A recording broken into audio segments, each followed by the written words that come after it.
Alright guys, got something a little different going on today. This was the paddock, our little corrals for our goats, sheep, pigs and stuff like that, and we have seriously cut down on our livestock on the homestead here. One of the reasons is that over the winter time with kids sports and stuff like that, it was too much work to constantly be out here. And you know what, once things are a little bit more established, we get our house done, then it'll be a little bit something we're more interested in doing. But as for right now, we kind of thought, you know what, we just need to focus on some priorities here. So the only animals we have left are chickens, which are really easy to look after. That's where every homesteader usually starts. And then we've got our horses still. But part of the problem is that we had all this paddock area and these corrals and stuff, and our goats used to look after it so well. Even all these areas near the chicken coop, well, now we don't have any goats to chew it down, so it's really grown up. Now, when we first bought our land, way back at the back, I've got parked a big Dixie cutter, which is like a 5-foot wide big mower. It goes on the PTO of my tractor. And when I was kind of clearing some land, getting ready for some trees we were planting, I ended up hitting a really gnarly rock, and I busted the tip off one of the blades about this far. And so it's really out of balance now. I was actually thinking about maybe making a knife with that chunk of steel, but looking at this, I kind of think I should go grab that thing. Hopefully it's still in decent shape. One of the worst things you could ever do for equipment is just park it in a field with weeds and stuff. But I'm gonna go take a look at that. We'll hook onto it, bring it back here, and hopefully it's something I can weld up, and then we can start like mowing this down and just get it looked after, because it just looks so horrible. You know, we got these corrals and stuff like that, but some of the weeds are actually like up to here on me, and so it's time we deal with this. So let's go out there and see what we can find.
Alright, so this just kind of made me excited.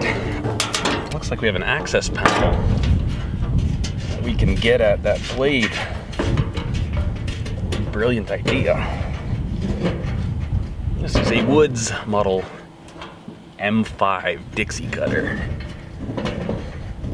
I don't know why they're called Dixie cutters.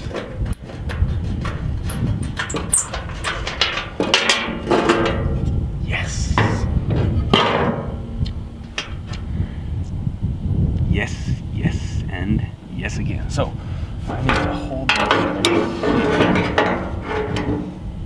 I'm gonna go put this in gear so it doesn't spin on me.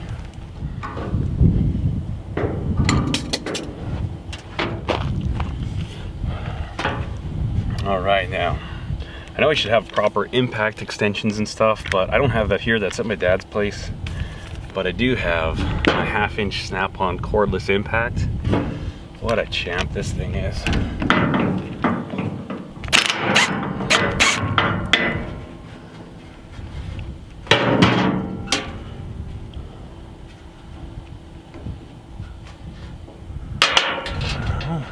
This.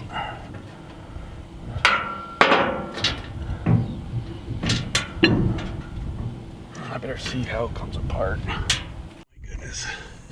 I think this might be a little bit too easy. Well, I say that now. Usually things don't ever seem to come apart this well for me. I'm gonna keep track of these shims, because those will set the tension. There's 2 of them. Okay, that's easy. Now, we can knock this thing out. Oh my goodness. That was 10 times easier than I expected. Oh, that came out a million times easier than I expected it would. See, here's the tip that broke off. I think I'll be able to weld this up pretty good. I'll clean in there up a little bit. I'll grind a nice chamfer on that, and then I'll just weld her up. That was pretty epic. That was quite the break. I'm excited. This has so far been a much easier project than I had ever thought it would be. But a long shot.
This is awesome.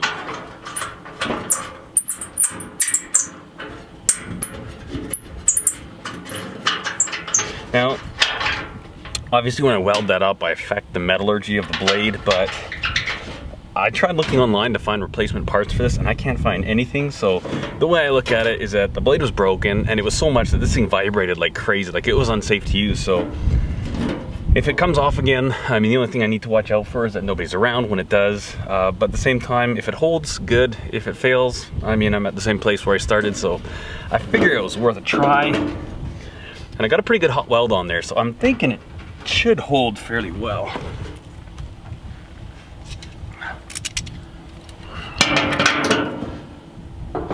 Okay.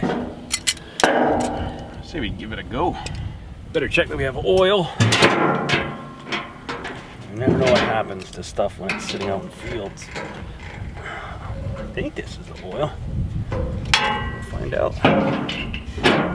It was a good thing I checked because, indeed, this thing is pretty much dry as a bone. So,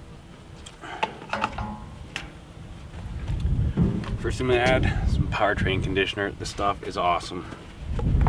Doesn't take a lot of this stuff. That's actually pretty good. I put this in my vehicles every single time I do the oil. Awesome stuff.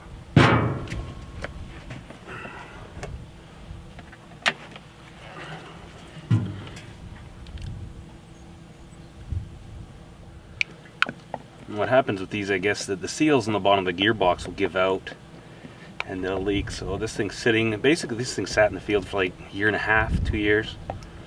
And so there's film on everything, but there is no oil in there, and it should be about half full, so perfecto.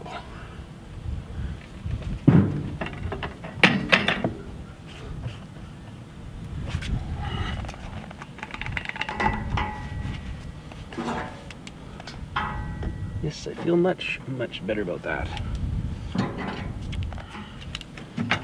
All right, now we'll go see what it does.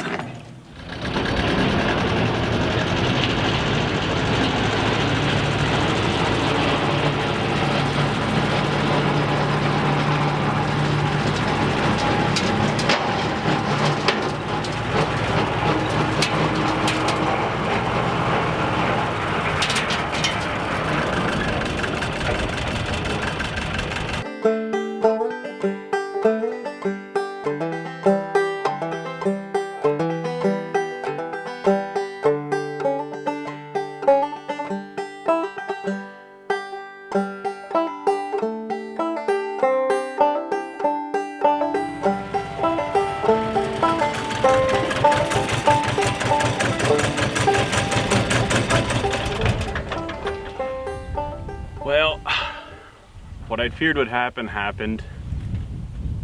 The weld didn't hold and the tip went flying off. Oh well, kind of back to where I started from. At the same time, it was worth a shot. I suppose if I had proper, like an actual stick welder and some proper welding rod, it might be better, but I might actually look into find some steel and maybe make my own blades for it. I don't know, maybe I just need to do a little more calling and see if I can find some, but.